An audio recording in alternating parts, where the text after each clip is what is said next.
of you, because we think some of you are too well off to get it. It's an attack on all of us. And when your local councillors cannot stand together with you, then there is a problem. And we have to make our voices heard. And when you find that you are not alone, don't let them rob old people of pensions and the support system. Don't let them mess around with the bus routes that people need to get to work, get to the doctor, get to the hospital and all that, where you can get shopping. Don't let them take away the money which makes such a difference to disabled people. Don't let them violate the pensioners today, which is basically they're robbing the pensioners to help to pay for some of the richer people in the country. So, also, I'm a teacher, retired teacher. I know that the government is coming for young people. They've cut the money that they spend on schools. Many of our schools are collapsing because they were built cheaply with cheap concrete. The money that each pupil gets has been reduced each year for 30 years. They're now trying to run schools without the money coming in to do the job. And when there's problems in school, they turn around and they blame the teachers and they blame the pupils. So we have all of us here today because we're saying we stand together, we won't let them get away with it. Thank you very much. Thank you, Bob. Susan. Hi there, my name is Susan Pashkoff. I'm the chair of East London Unite Community, which is a community-based, louder, which is a community-based trade union made up of retired and disabled members, those who are not in work, okay? The other group that I'm a member of is Act for Inclusion, which is a disabled people's organization that's working towards a better model of care, because the care system provides neither enough quantity of care or the quality of care, because both the care workers as well as the private sector that runs it don't really care about us. The only thing they care about is making money off of us, all right? We don't have the councils behind us, and we don't have the owners of these private firms that are ripping us off. So what are the things that we need to understand what's happening? If we looked at policy recently from the Labour Party, and also if we go back, we can look at the Tories, but let's look, who did they hit first? They first take the winter fuel payment. The other elderly group of people they hit were women who were of a certain age, who were told they would not have to retire for a few years, and then they were told they had to start working, and then this and that. No compensation was offered. The other group of people they're running after who is disabled people. The illustrious chair and head of Redbridge Council said disabled people could work themselves out of poverty. Yesterday I received an email from my member of parliament, Calvin Bailey, also from the Labour Party, who said, oh, disabled people are dying to work. Well, if you take that literally, yes, because the problem is most disabled people are unable to work. Moreover, the wages that we get will not work us out of poverty. We're going to remain in poverty because wages are so low.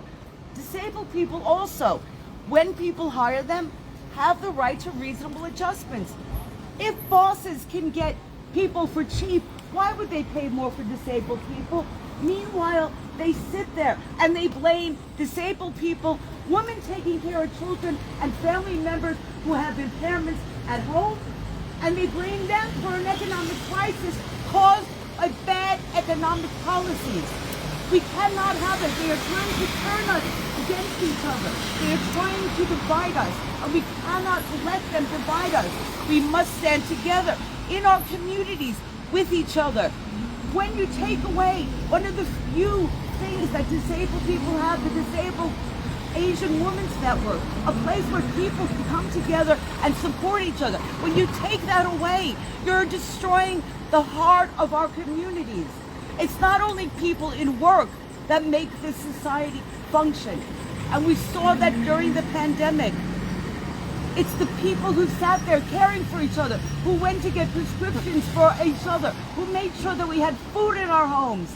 It is our communities that keep this society going, and we cannot let them reduce us only down to those who can work, because a lot of us can't work. And we need to stand together. We paid benefits for short-term illness. Now the money out of national insurance, and now they say, oh, we're going to force you back to work because clearly you're out too long. Are you kidding? Are you going to put half of these people back into employment? What we need is a society that supports all of us. And the only way that can happen is if we fight together against this. So what I'm saying is stand in solidarity. We'll stand together. I've contacted other disabled people's organizations who were furious when I told them what happened to Dawn Center. We will come together and we will fight. All of us. We will Great. come together, Great. we will fight, and we will stand together. Right, thank you very much for attending. If anyone wants to do some videos about why the centre is important to them, I'll put them on our website now, and we'll cut and paste those and put them on Twitter and Facebook. Does anyone like to say why Dawn's important? Is that anyone like to speak? Over there. Okay, great. Okay, madam. Could I have your? All right. Anyone confident about doing a video? Can you speak in English a little bit? Yes. I don't. It's only. We do need a center. Oh, you do? Okay. Is it okay to take your name, We do madam? need center because Yep. I'm Manjit Yep. Sohanpal. Yeah. We do need our center open because Right. we are elderly. At least we get a day out to go Right. out, meet our friends, Right. and we all treat each other as a family. Right. Great. And we are great. always looking forward Great. to Great. look Great. at our friends and Great. meet everybody. Great. And we do a lot of activities together, whether we can or not, but we try to support each other. Yeah. Brilliant. Well, thank you very much. Thank And you. I believe you do exercises. Yes, we do a bit of an exercise. Right. So that's a big thing that Wes Streeting's keen on. He That's wants it. to keep elderly people out of That's it, hospital. yeah. So what do you think of it? It just seems wrong if he's taking away the support for the elderly. Aren't more people going to be going up to A&E, aren't they? You see that's happening? Yeah, we do see. Right. They might get a bit mind. They might get mind a bit. Just sitting home, rolling. Right. No place at all. Okay, great. Yeah. Anyone else like to do a quick? Why are they? Yep. That I joined this dance center Right. few months back, Right. and Sorry, they say people your are name very- first. Say your name first. I'm by name Sushil Ojala. Right. Okay. And why is the centre important to you, please? It's a very hard-working people, Right. and they help us in every aspect of our household, Right. social, Right. and this is a multicultural dance center, Right.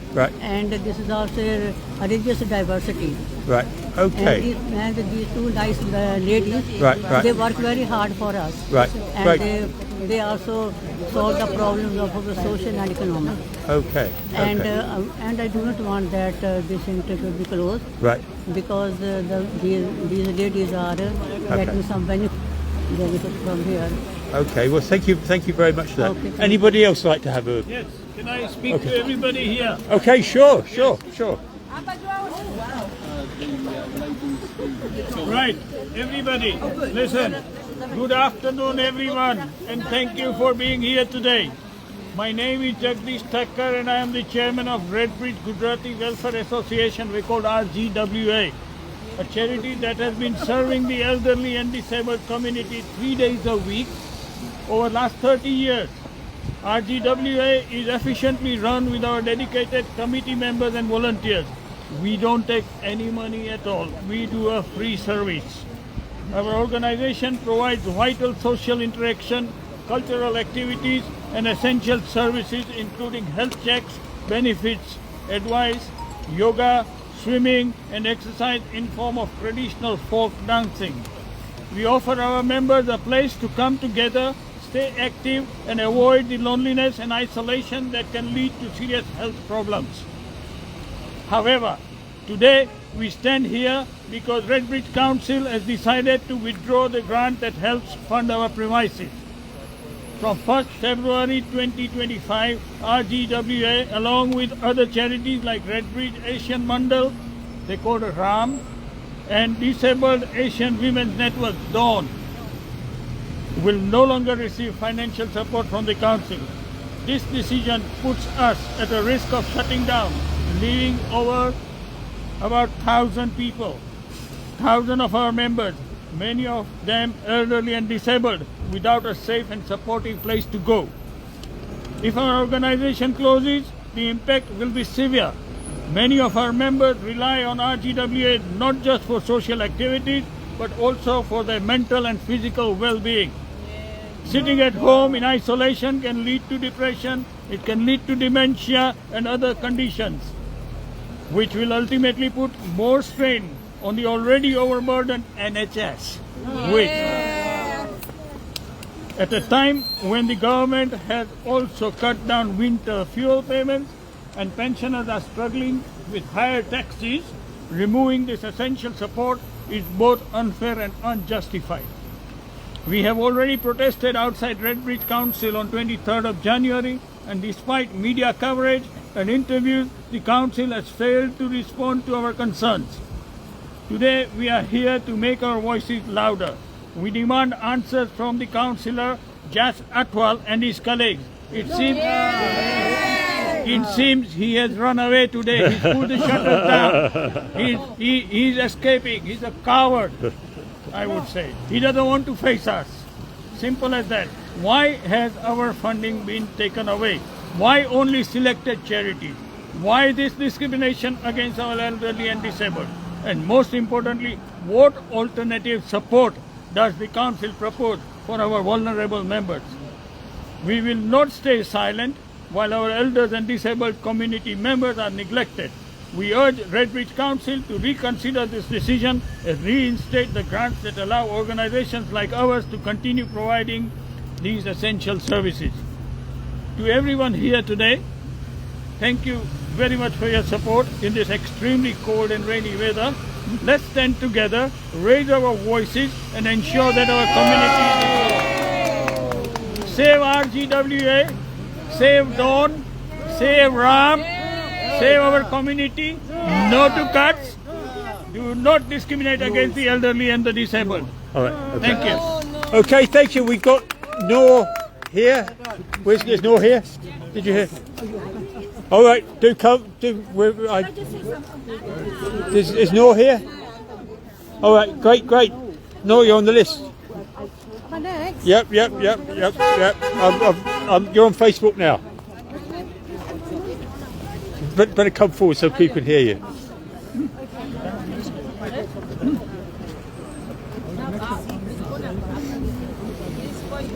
Oh, right, thank you. Okay. All you get, yes, introduce yourself. Good afternoon, everybody. My name is Noor Jahan Begum. I'm a local activist. I stood for the general election as an independent candidate against Mr. Jas Atwal. I'm here because I want to save our services. Thank you to the organisers for inviting me to speak on this occasion. I'm very grateful to them and to Andy for all the organising that is needed for us to raise our voices against these cuts. We're gathered here today because we need to fight the Council's draconian and debilitating budget cuts. After 14 years of Tory austerity, we have a Labour government and a Labour Council who has decided that they want to implement further cuts and further austerity. We're not having it. Why are we here today in this cold weather? We asked the Council to review their plans and re-examine their priorities. We asked them to save our essential services and support that affects the most vulnerable in our community. Who are these people? Who are we? We're talking about the sick, the elderly, the frail, families with children who are struggling to put food on the table, the disabled, the working households on very low incomes, the people who are forced to make the choices between eating and heating. The council is making choices that is hurting local residents. It is choosing to cut vital services at a time when we need them more than ever. 2/3 of the people in Redbridge are facing 1 to 4 dimensions of deprivation. This is not a statistic that I have invented. This is a public health statistic. 1 in 4 adults and 1 in 3 children in Redbridge live in poverty. Poverty is closely related to life expectancy and is therefore a public health issue. If you live in Loxford, you are likely to live 8 years less than other people in other parts of the borough, like Barkingside, like Ganshill. Why is that? We need to tackle health inequalities. What do these cuts mean for residents? And I think the speaker before me has very eloquently explained, but I'm going to talk about what this means for residents. It means that we pay more council tax. There's less council tax support for those who are most vulnerable in our community. It means fuel poverty. That means that people cannot pay their gas, electric bills, bills that keep people alive. What happens when an elderly person doesn't put the heating on and they end up with pneumonia? They present to A&E, they need health services, they need first sector organisations to support them. What we have in this borough is growing in food insecurity. That means people cannot get to the end of the week and feed themselves, their family members and their children. More and more people are turning up, working people, pensioner people, turning up at food banks. We know the use has gone through the roof and we want that to stop. We want people to have the dignity to have enough money to get through the month. What we are seeing is a drastic cut in social and healthcare budget. This council has decided to slash the social services budget. What does that mean for us? It means that a person in need cannot get home care services they need. It means that your social work assessment, your occupational therapy assessment, you have to wait longer. You're on a waiting list. You're needing services now, but you have to wait 6 months for that service. Our health services are at such breaking point, especially during winter pressures, that we cannot get an appointment with our GP when we need it. We go to A&E. I went to A&E in October and I waited 24 hours to get the life-saving treatment that I needed for my asthma. This is a reality and a commonplace reality that we should not accept, not in this day and age. What we are seeing in education is absolutely shocking. We are seeing children needing special needs assessment waiting longer and longer for a diagnosis, and waiting much longer for the support they need within the school environment to thrive and do well. What we are seeing on our high street is empty shops. What we are seeing in terms of employment is people working in lower paid and transient employment. We need a Redbridge that works for all of us.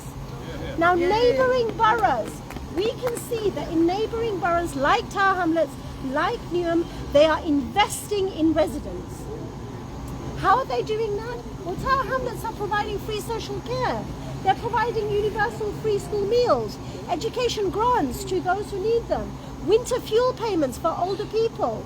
What I want to see in Redbridge, what we all want to see in Redbridge, is a change at the top so that they prioritise residents' needs. What we ask Cam Rai and his administration is stop the waste, stop the cutting back of third sector organisation grants. So many people rely on statutory and prevention services, not just health and social care. We rely on services for our day-to-day needs.